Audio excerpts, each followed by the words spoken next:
شروع اللہ کا نام لے کر جو بڑا مہربان نہایت رحم والا ہے۔ الف لام میم، یہ حکمت کی بھری ہوئی کتاب کی آیتیں ہیں، نیکوکاروں کے لیے ہدایت اور رحمت، وہ جو نماز کی پابندی کرتے اور زکوٰۃ دیتے ہیں، اور وہی ہیں جو آخرت کا یقین رکھتے ہیں، یہی اپنے پروردگار کی طرف سے ہدایت پر ہیں اور یہی کامیاب ہیں۔ اور لوگوں میں بعض ایسا ہے جو بیہودہ حکایتیں خریدتا ہے تاکہ لوگوں کو بے سمجھے اللہ کے رستے سے گمراہ کرے اور اس سے ہنسی کرے، یہی لوگ ہیں جن کو ذلیل کرنے والا عذاب ہوگا۔ اور جب اس کو ہماری آیتیں سنائی جاتی ہیں تو اکڑ کر منہ پھیر لیتا ہے، گویا ان کو سنا ہی نہیں، جیسے اس کے کانوں میں ثقل ہے۔ تو اس کو درد دینے والے عذاب کی خوشخبری سنا دو۔ جو لوگ ایمان لائے اور نیک کام کرتے رہے ان کے لیے نعمت کے باغ ہیں، ہمیشہ ان میں رہیں گے۔ اللہ کا وعدہ سچا ہے اور وہ غالب ہے، حکمت والا ہے۔ اسی نے آسمانوں کو ستونوں کے بغیر پیدا کیا جیسا کہ تم دیکھتے ہو، اور زمین میں پہاڑ بنا کر رکھ دیے تاکہ وہ تم کو لے کر ڈولنے نہ لگے، اور اس میں ہر طرح کے جانور پھیلا دیے۔ اور ہم ہی نے آسمان سے پانی نازل کیا، پھر اس میں ہر قسم کی نفیس چیزیں اگائیں۔ یہ تو اللہ کی تخلیق ہے۔ اب مجھے دکھاؤ کہ اللہ کے سوا جو ہستیاں ہیں انہوں نے کیا پیدا کیا ہے۔ حقیقت یہ ہے کہ یہ ظالم کھلی گمراہی میں ہیں۔ اور ہم نے لقمان کو دانائی بخشی کہ اللہ کا شکر کرو، اور جو شخص شکر کرتا ہے تو اپنے ہی فائدے کے لیے شکر کرتا ہے، اور جو ناشکری کرتا ہے تو اللہ بھی بے نیاز ہے، لائق حمد و ثنا ہے۔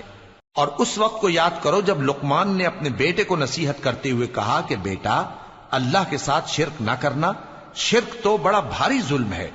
اور ہم نے انسان کو، جسے اس کی ماں تکلیف پر تکلیف سہ کر پیٹ میں اٹھائے رکھتی ہے، پھر اس کو دودھ پلاتی ہے، اور آخر کار 2 برس میں اس کا دودھ چھڑانا ہوتا ہے، میں نے تاکید کی ہے کہ میرا بھی شکر کرتا رہے اور اپنے ماں باپ کا بھی، کہ تم کو میری ہی طرف لوٹ کر آنا ہے۔ اور اگر وہ دونوں تجھ پر زور ڈالیں کہ تو میرے ساتھ کسی ایسی چیز کو شریک کرے جس کا تجھے کچھ بھی علم نہیں، تو ان کا کہا نہ ماننا، ہاں دنیا کے کاموں میں ان کا اچھی طرح ساتھ دینا، اور جو شخص میری طرف رجوع لائے اس کے رستے پر چلنا، پھر تم کو میری طرف لوٹ کر آنا ہے، تو جو کام تم کرتے رہے ہو سب سے تم کو آگاہ کر دوں گا۔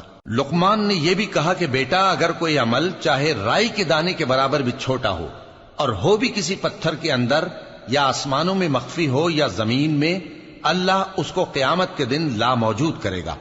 کچھ شک نہیں کہ اللہ باریک بین ہے، خبردار ہے۔ بیٹا، نماز کی پابندی رکھنا اور لوگوں کو اچھے کاموں کے کرنے کا مشورہ دیتے رہنا، بری باتوں سے منع کرتے رہنا، اور جو مصیبت تجھ پر واقع ہو اس پر صبر کرنا، بے شک یہ بڑی ہمت کے کام ہیں۔ اور تکبر کرتے ہوئے لوگوں کے سامنے گال نہ پھلانا اور زمین میں اکڑ کر نہ چلنا، اس لیے کہ اللہ کسی اترانے والے شیخی خورے کو پسند نہیں کرتا۔ اور اپنی چال میں اعتدال کیے رہنا، اور بولتے وقت ذرا آواز نیچی رکھنا، کیونکہ بہت اونچی آواز گدھوں کی سی ہے، اور کچھ شک نہیں کہ سب سے بری آواز گدھوں کی ہوتی ہے۔ کیا تم نے نہیں دیکھا کہ جو کچھ آسمانوں میں اور جو کچھ زمین میں ہے سب کو اللہ نے تمہارے قابو میں کر دیا ہے، اور تم پر اپنی ظاہری اور باطنی نعمتیں پوری کر دی ہیں۔ اور بعض لوگ ایسے ہیں کہ اللہ کے بارے میں جھگڑتے ہیں، نہ علم رکھتے ہیں اور نہ ہدایت اور نہ کتاب روشن۔ اور جب ان سے کہا جاتا ہے کہ جو کتاب اللہ نے نازل فرمائی ہے اس کی پیروی کرو، تو کہتے ہیں کہ ہم تو اسی کی پیروی کریں گے جس پر ہم نے اپنے باپ دادوں کو پایا۔ بھلا اگرچہ شیطان ان کو دوزخ کے عذاب کی طرف بلاتا ہو تب بھی۔ اور جو شخص اپنے آپ کو اللہ کا فرما بردار کر دے اور نیکوکار بھی ہو تو اس نے مضبوط کڑا تھام لیا، اور سب کاموں کا انجام اللہ ہی کی طرف ہے۔ اور جو کفر کرے تو اس کا کفر تمہیں غمناک نہ کر دے۔ ان کو ہماری طرف لوٹ کر آنا ہے، پھر جو کام وہ کیا کرتے تھے ہم ان کو جتا دیں گے۔ بے شک اللہ دلوں کی باتوں سے بھی واقف ہے۔ ہم ان کو تھوڑا سا فائدہ پہنچائیں گے، پھر عذاب شدید کی طرف مجبور کر کے لے جائیں گے۔ اور اگر تم ان سے پوچھو کہ آسمانوں اور زمین کو کس نے پیدا کیا، تو بول اٹھیں گے کہ اللہ نے۔ کہہ دو کہ اللہ کا شکر ہے، لیکن ان میں اکثر سمجھ نہیں رکھتے۔ جو کچھ آسمانوں اور زمین میں ہے سب اللہ ہی کا ہے، بے شک اللہ بے نیاز ہے، لائق حمد و ثنا ہے۔ اور اگر یوں ہو کہ زمین میں جتنے درخت ہیں سب کے سب قلم ہو اور سمندر کا تمام پانی سیاہی ہو اور اس کے بعد 7 سمندر اور سیاہی ہو جائیں تو اللہ کی باتیں یعنی اس کی صفتیں ختم نہ ہوں۔ بے شک اللہ غالب ہے، حکمت والا ہے۔ اللہ کو تمہارا پیدا کرنا اور جلا اٹھانا ایک شخص کے پیدا کرنے اور جلا اٹھانے کی طرح ہے۔ بے شک اللہ سننے والا ہے، دیکھنے والا ہے۔ کیا تم نے نہیں دیکھا کہ اللہ ہی رات کو دن میں داخل کرتا ہے اور دن کو رات میں داخل کرتا ہے، اور اسی نے سورج اور چاند کو کام میں لگا رکھا ہے، ہر ایک وقت مقرر تک چل رہا ہے، اور یہ کہ اللہ تمہارے سب اعمال سے خبردار ہے۔ یہ اس لیے کہ اللہ کی ذات ہی برحق ہے، اور جس کو یہ لوگ اللہ کے سوا پکارتے ہیں وہ سب باطل ہے، اور یہ کہ اللہ ہی عالی رتبہ ہے، گرامی قدر ہے۔ کیا تم نے نہیں دیکھا کہ اللہ ہی کی مہربانی سے کشتیاں سمندر میں چلتی ہیں تاکہ وہ تم کو اپنی کچھ نشانیاں دکھائے؟